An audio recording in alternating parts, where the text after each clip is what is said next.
Բարև ձեզ սիրելի բարեկամներ, երիկամի սուր վնասման կամ նաև ինչպես անվանում ենք սուր երիկամային անբավարարության հետ կապված դեռ վաղնջական ժամանակներից երկու հիմնական հարց է առաջացել,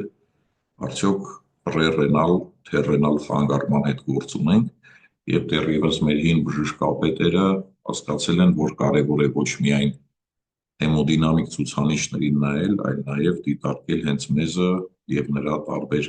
վերլուծությունների արդյունքում գալ եզրահանգման կապված պատճառի հետ։ Կոնտեքստն այն է, որ հիպոտենզիայի պայմաններում, եթե առաջացել է ազոտեմիա և ուրիգուրիա, հնարավոր է և նախաերիկամային և երիկամային մեխանիզմով առաջացած է երիկամի սուր վնասում։ Հետևաբար մի շարք գործիքներ կան, որոնց միջոցով հնարավորություն է լինում հասկանալու պրոբլեմը նախաերիկամային թե երիկամային։ Դրանցից մի քանիսին մենք մեր նյութի մեջ անդրադարձել ենք, մասնավորապես միզանյութ կրեատինին հարաբերությանը, որը միլիգրամ դեցիլիտրով հաշվելու դեպքում նկատի ունենանք, որ մեր մոտ Հայաստանում հաճախ ոչ թե միլիգրամ դեցիլիտրով են լաբորատոր ցուցանիշները ներկայացվում, այլ միկրոմոլ լիտրերով և հետևաբար այս թվերը կարող են այլ լինել։ Համենայն դեպս նկատի ունենանք, որ նորմայում այս միզանյութ կրեատինին հարաբերությունը մոտ 10-15-ը 1-ի է և այդ հարաբերությունը ըստ էության հայտնաբերվում է նաև երիկամային ծագման սուր երիկամային վնասման դեպքում։ Ի տարբերություն դրա, նախաերիկամային ծագման դեպքում, երբ պրոբլեմը ըստ էության տարբեր տեսակի հիպովոլեմիան է, ջրազրկումը, հիպոտենզիան և այլն, միանում են մի շարք կոմպենսատոր մեխանիզմներ, որոնք որ չէին գործի երիկամայինի դեպքում, մասնավորապես խոսքը ռենին-անգիոտենզին-ալդոստերոնային համակարգի ակտիվացման մասին է, հակամիզամուղային հորմոնի սիմպաթիկ համակարգի ակտիվացման, և դրանք միասին հանգում են նրան, որ պետք է ուժեղացնել նատրիումի և ջրի պահումը օրգանիզմում և հետևաբար ուժեղացնելով նատրիումի և ջրի ռեաբսորբցիան, դրա հետ մեկտեղ ուժեղանում է նաև միզանյութի ռեաբսորբցիան երիկամի խողովակներում, եթե խողովակները անեղծ են, վնասված չեն, և հետևաբար միզանյութը համեմատաբար կլինի ավելի բարձր, քան կրեատինինը, հետևաբար այդ ազոտեմիայի դեպքում, երբ երկուսն էլ մեծացած են, հարաբերակցությունը ի օգուտ միզանյութի է լինում, շուրջ 20-1-ի օրինակի համար։ Եթե այս տարբերությունը բավականաչափ չի կամ գորշ զոնայի մեջ է հայտնվում, մյուս կարևոր ցուցիչը, որին կարելի է նայել և գլխի ընկնել, ինչպես նաև տեսաք մեր բժշկապետը, մեզի նստվածքն էր, որը նախաերիկամային ծագման դեպքում, քանի դեռ երիկամի վնասում տեղի չի ունեցել, կլինի նորմալին մոտ, իսկ երիկամային ծագման պրոբլեմի դեպքում ունենում ենք քայքայված բջիջներից գոյացած գլանիկներ, շատ հաճախ մուգ դարչնագույն, երբեմն ամորֆ նստվածքի ձևով, այնպես որ մեզի նստվածքն էլ կարող է ինֆորմացիա տալ։ Մյուսը, որը շատ հաճախ մեր գործընկերները կիրառում են, այն է, որ եթե հիպոտենզիայի դրվագից հետո հեղուկներով, տրանսֆուզիաներով միջամտություն է կատարվում, նախաերիկամայինի դեպքում համեմատաբար արագ սկսում է պրոբլեմը բարելավել, այսինքն ասենք թե կարող է 12-24 ժամ անց արդեն դրական դինամիկան երևալ, նորից մեզի նորմալ ծավալը գոյանալ։ Երիկամայինի դեպքում կախված ծանրության աստիճանից ավելի ուշ տարբեր ժամկետներում վերականգնումը ևս հնարավոր է, բայց շատ ավելի ուշ, դիցուք 5-6 օր հետո։ Եվ կարծում եմ, որ իմաստ ունի ավելի նախօրոք գնահատել, թե որն է, քան թե սպասել, թե ինչ կլինի ըստ արդյունքի, որովհետև երբեմն իմաստ է ունենում, եթե մենք արդեն հիմա գիտենք, որ խողովակի վնասման պատկեր ունենք, գուցե իմաստ ունի նախապատրաստվել ժամանակավոր երիկամը փոխարինող թերապիայի, այսինքն ենթադրենք դիալիզի, մինչև խողովակների ֆունկցիան կվերականգնվի և երիկամները կկարողանան նորից ինքնուրույն գործել։ Այնպես որ հարցի արդիականությունը պահպանվում է, հաջորդ չափորոշիչը կրկին մեզ մոտ նշված նատրիումի արտազատման ֆրակցիան է, և այստեղ ևս նույն տրամաբանությունն է աշխատում, որ եթե տեղի է ունենում ալդոստերոնի արտադրության ուժեղացում եւ նատրիումի օրգանիզմի պահման ուժեղացում նախայրիկ ամայնի դեպքում, այդ դեպքում շատ քիչ մասն է դրա արտանետվում, ասենք 1%-ից էլ պակասը, այնինչ խողովակների վնասման դեպքում չկարողանալով նատրիումի ռեաբսորբցիա ապահովել, մենք 2%-ից ավել կորցնում ենք։ Այս ցուցանիշի հաշվարկի վերաբերյալ մի քիչ հետո կխոսենք ավելի մանրամասն։ Մյուս ցուցանիշը, որի մասին թերևս շատ քիչ ենք խոսում, մեզիոսմոլալությունն է, եւ այստեղ եւս նույն տրամաբանությունը շարունակելով, եթե նորմալ կարողանում ենք էլեկտրոլիտները պահել, արդյունքում նախայերիկ ամայնի դեպքում մեր մեզիոսմոլալությունը լինում է 500-ից բարձր, երիկամայնի դեպքում չկարողանալով լինում է 350-ից պակաս։ Մեծ պլազմա կրեատինին հարաբերություն, այսինքն կրեատինինի կոնցենտրացիան մեզի մեջ եւ պլազմայի մեջ նախայերիկամայնի դեպքում այն ավելի բարձր է, երիկամային ցակման դեպքում ցածր, այսինքն կրկին, եթե ուժեղացած է մեր ռեաբսորբցիոն մեխանիզմները, ստացվում է, որ ոնց որ եւ մեզիոսմոլալությունը, պես եւ մեզի մեջ մեզի խտությունը այլ կերպ ասած լինում է ավելի բարձր եւ ստացվում է, որ լինում է 40-ից մեծ։ Այսինքն դա արտացոլումն է մեզի կոնցենտրացնելու ունակության, ինչ որ առումով այս երկուսի փոխարեն երբեմն մեզ մոտ գնահատում են մեզի տեսակարար կշիռը եւ կրկին նախայերիկամայնի դեպքում այն լինում է նորմալ, ասենք թե կարող լինի 1.20, այնինչ երիկամային ցակման դեպքում մեզի տեսակարար կշիռը ըստ էության մոտ է լինելու պլազմայի տեսակարար կշռին 1.009, 1.010, ասենք այս թվերի հատվածում։ Այսպիսով տեսանք մի շարք ցուցանիշներ, որոնցից մեր գործընկերների մի մասը այս հարցն էին տալիս, թե իսկ ինչպես է հաշվարկվում նատրիումի արտազատման ֆրակցիան, եւ եկեք դրա համար մի պահ ուշադրություն դարձնենք այս հաշվարկին, բանաձևին եւ փորձենք դրա ֆիզիկական իմաստը եւս գնահատել։ Այսպես ըստ էության նատրիումի արտազատման ֆրակցիան ցույց է տալիս, թե ֆիլտրված նատրիումի որ մասն է արտազատվում մեզի հետ։ Ինչպես կարող ենք դա հաշվարկել։ Ուրեմն արտազատված նատրիումը ոնց ենք հաշվում։ Արտազատված նատրիումի հաշվելու համար պետք է մեզի մեջ նատրիումի կոնցենտրացիան դիտարկենք բազմապատկած դիուրեզի արագությամբ։ Այսինքն ենթադրենք 1 ժամում ինչ ծավալի մեզ է գոյացել եւ դրանում նատրիումի կոնցենտրացիան։ Արդյունքում կստանանք դիցուք գրամներով, քանի գրամ նատրիում է հեռանում։ Հայտարարում ունենք ֆիլտրված նատրիում։ Ֆիլտրված նատրիումը հաշվելու համար պետք է նկատի ունենանք, որ կծիկային ֆիլտրացիայի պայմաններում առաջնային մեզում նատրիումի կոնցենտրացիան նույն պլազմայում նատրիումի կոնցենտրացիան է։ Հետևաբար պետք է լինում այստեղ ընդհանրապես բազմապատկել կծիկային ֆիլտրացիայի արագությամբ։ Եվ արդյունքում կստանանք, թե ինչքան նատրիում է միավոր ժամանակում ֆիլտրվում։ Շարունակելով տեսնում ենք, որ կծիկային ֆիլտրացիայի արագությունը գնահատելու համար մենք սովորաբար վերցնում ենք կրեատինինի clearance, այսպես կոչված, այսինքն մեզի մեջ կրեատինինը բաժանած պլազմայում կրեատինինը եւ կրկին բազմապատկում ենք մեր դիուրեզի արագությամբ, կծիկային ֆիլտրացիայի արագությամբ բանաձևն է այս կապույտով ընդգծված։ Ինչու է այսպես, որովհետեւ ըստ էության կրեատինինը հետ չներծծվելով, աստորեն մեզի մեջ ինչքան որ կա կոնցենտրացիան անգամ միավոր ժամանակ ձևավորվող մեզը բաժանած պլազմային մեզ տալիս է հենց կծիկային ֆիլտրացիայի արագությունը։ Եվ հենց ստեղ է, որ այս բանաձևի մեջ այս դպրոցական տարիներից շատ սիրված երևույթն ենք ունենում, այսինքն երբ տեսնում ենք, որ համարիչում էլ հայտարարում էլ ունենք նույն դիուրեզի արագությունը, որոնք իրար չեզոքացնում են համարիչում եւ հայտարարում, եւ հետեւաբար ստանում ենք շատ ավելի պարզ տեսքով բանաձև։ Ահա այս պլազմայի կրեատինինը հայտարարում է, հետեւաբար հայտնվելու է մեր վերջնական բանաձևի համարիչում եւ ստանում ենք այսպիսի գեղեցիկ բանաձև։ Մեզի մեջ նատրիումի կոնցենտրացիա անգամ պլազմայում կրեատինինի կոնցենտրացիան բաժանած նատրիումը պլազմայում անգամ կրեատինինը մեզում։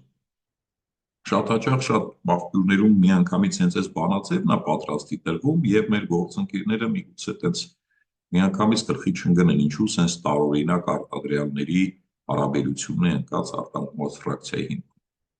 Բայց մենք տեսանք, որ պատճառը այն էր, որ պլազմայի կրեատինինը հայտարարից բարձրացավ վեր։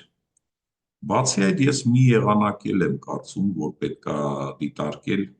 այս բանաձևին նայելիս, գուցե շատ ակնհայտ չի, բայց մյուս կողմից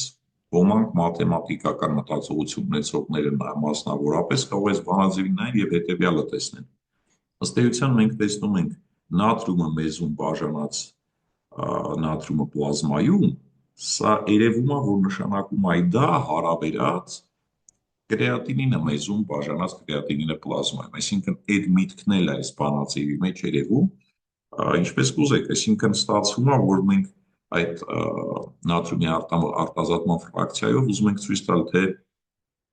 համեմատած կրեատինինի վիճակն ինչպիսին է, որովհետև ի տարբերություն կրեատինինի նատրիումը ընդհակառակը մեծ մասը հետ է ներծծվում, իսկ կրեատինինը ամբողջությամբ հեռանում է։ Այս միտքն էլ կա։ Ինչևէ, ես կարծում եմ, որ իմաստ ունի այս բանաձևը այդպես զգալ, բացի մեխանիկորեն հիշելուց, այդ հեշելն էլ բարդ բան չի։ Եվ մի պարզ օրինակով տեսնենք ոնց է դա հաշվարկվում, օրինակի համար 66 տարեկան տղամարդու նվազում է թիուրեզը, առկա է հիպոտենզիա, լորձաթաղանթները չոր են եւ ունենք պլազմայում եւ մեզում չափված նատրիումի եւ կրեատինինի քանակները։ Օրինակ պլազմայում 140 միլիմոլ լիտր է, որը միանգամայն նորմալ է, պլազմայում կրեատինինը 2 միլիգրամ դեցիլիտր է, որը տղամարդու համար նորմայի բերին սահմանանք ունենք 1.3, այսինքն որոշակի ազոտեմիա եւ ունենք մեզի մեջ նատրիումի քանակը 10 միլիմոլ լիտր եւ կրեատինինը մեզի մեջ 100 միլիգրամ դեցիլիտր։ Վերցնում ենք բանաձևով հաշվում ենք, համարիչում 10 անգամ 2 բաժանած հայտարարում 140 անգամ 100։ Եվ այդ ամբողջը անգամ 100%, երևի ստեղ ավելի մեծ փակագից էլ սենց արժեր դնել, թե դրածա չէ։ Եվ ստացվում է 20-ը 14000-ի, որը 0.14%-ն է, որը 1%-ից պակաս է, հետևաբար մենք շատ քիչ տոկոսն ենք նատրիումի հեռացնում, զգալի մասը ավելի քան 99%-ը նատրիումի հետ ենք ներծծում, հետևաբար ազոտեմիան նախաերիկամային ծագում է։ Ինչպես է այն հաշվարկվում եւ ինչպես է կիրառվում եւ ամփոփելու համար եկեք տեսնենք ինչպես են այս ցուցանիշները բոլորը միմյանց հետ խոսում։ Իցուկ մենք ունենք ազոտեմիա, օլիգուրիա, ինչ ալգորիթմով ենք շարժվում։ Կատարվում է մեզի անալիզից բացի նաեւ ուլտրաձայնային հետազոտություն։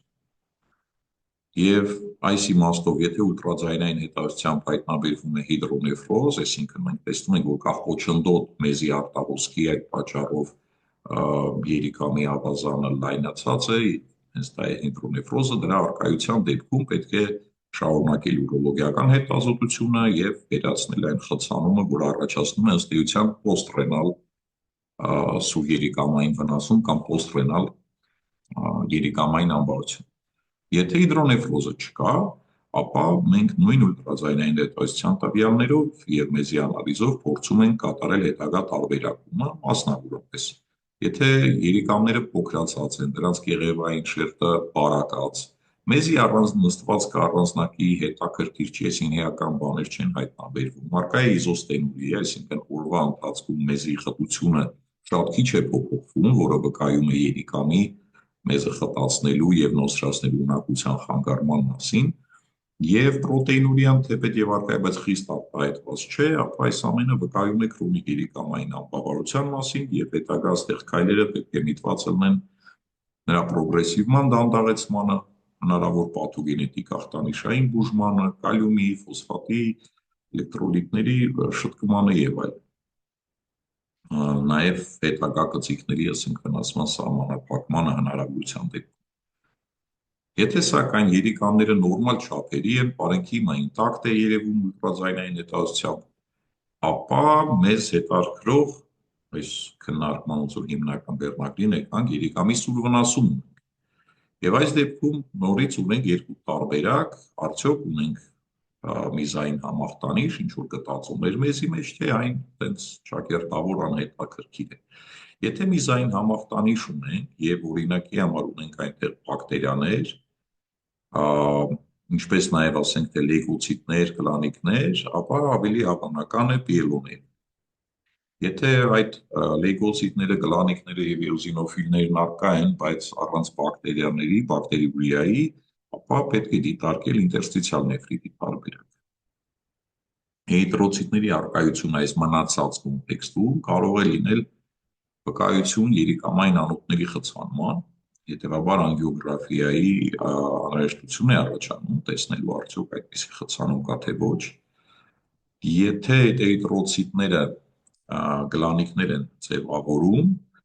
ոչ թե ամբողջականային նախորդի պես, այլ եթե գլանիկներ են ձևավորում եւ կա պրոտեինուրի, ապա ամենայն հավանականությամբ մենք անհրաժեշտություն վերջնական ախտորոշման համար կատարելու երիկաների բիոպսիա, գնահատել ինչ-որ գլոմերուլոնեֆրիտ կամ վասկուլիտ եւ այդպիսով ավելի ճշգրիտ շահումակություն ընտրել։ Վերադառնանք այն տարբերակին, եթե միզային համախտանիշի կոնտեքստում ունենք տորդաշնագույն գլանիկներ կամ ամորֆ նստված եւ սպիտակուց որոշակի քանակությամբ եւ անհետաքրքիր այսպես կոչված մեզի նստվածքի դեպքում, այսինքն կոպիտ ասած նորմալ մեզի նստվածքի կամ հատուկենտ ինչ որ մի գլանիկների դեպքում, որը հստակ չի հիմա ինչպես համարենք, այստեղ մեզի էլեկտրոլիտները գալիս են մեզ օգնության այս դեպքում։ Եվ եթե մասնավորապես քիչ առաջ հիշատակած նատրիումի արտամողված նատրիումի ֆրակցիան, եթե 1-2%-ից ավելի մեծ է, եւ մենք ունենք այդ վերոնշյալ ողտոր դաշնագույն գլանիկները եւ այլն, մեզի օսմոլարությունն էլ ցածր է, որովհետեւ չի վիճակի չի լինում խողովակները վնասված լինելով հետներ ծծումը ապահովել, ահա այս բլոկը, այս ամբողջությունը մեզ տանում է դեպի սուր խողովակային նեկրոզ։ Հակառակ դրան, եթե մեզի էլեկտրոլիտները նայելով տեսնում ենք արտամողման ֆրակցիան քիչ առաջ տեսանք բանաձևը, եթե 1%-ից փոքր է, մեզի օսմոլալությունն էլ 350 միլիոսմոլից ցածր է, այսինքն այն մնացած նատրիումը հետ է բերվել, ապա նախաերիկամային ծագման, երիկամի սուր վնասման հետ գործ ունենք, որի պատճառների մասին արդեն խոսվել է, հիպովոլեմիա, սրտային անբավարարություն, որոշ տեղեր, սեպսիսի պայմաններում կարող է sense բացակել երիկամային անոթասեղմ եւ այլն։ Այսպիսով նաեւ պետք է նկատի ունենալ, որ բնականաբար միջանկյալ ձևեր եւս բավական հաճախ են հանդիպում եւ դա է երևի թե պատճառը, որ մեզ այս գործիքներից յուրաքանչյուրն էլ կարող է օգտակար լինել ավելի ստույգ գնահատելու համար վիճակն ինչպիսին է։ Նույն ասենք սեպսիսի պայմաններում երիկամի հյուսվածքի վնասում էլ կարա լինի, բայց նաեւ կոնտեքստը հիպոտենզիան է, հետեւաբար այս ցուցանիշների դինամիկ հսկողությունը մեզ շատ օգտակար կարող լինի։ Եվ ես ձեզ կարող եմ այս հարցով նաև թողնել, թե ձեզ ծանոթ լաբորատորիաներում աշխատող գործընկերներին կարող եք հարցնել, ինչքանի անգամ ա եղել, որ կրեատինինի կամ նատրիումի կոնցենտրացիա են որոշել մեզի մեջ եւ փորձեք ինքներդ ասել, միգուցե պատճառներից մեկն այն է, որ մեր բժիշկները շատ ամոթ են եւ մեր միջնադարյան բժշկապետի պես մեկ հայացք մեզին դիտելով կամ պուլսը շոշափելով կարող են արդեն գլխի դնել որ վիճակն է, բայց իմ կարծիքով պատճառներից մեկը նաեւ այս եղանակների պակաս տեղեկացվածությունը կարող է լինել դրա պատճառը։ Շնորհակալություն ուշադրության համար, այսպիսով ավարտենք։ Ստեսություն։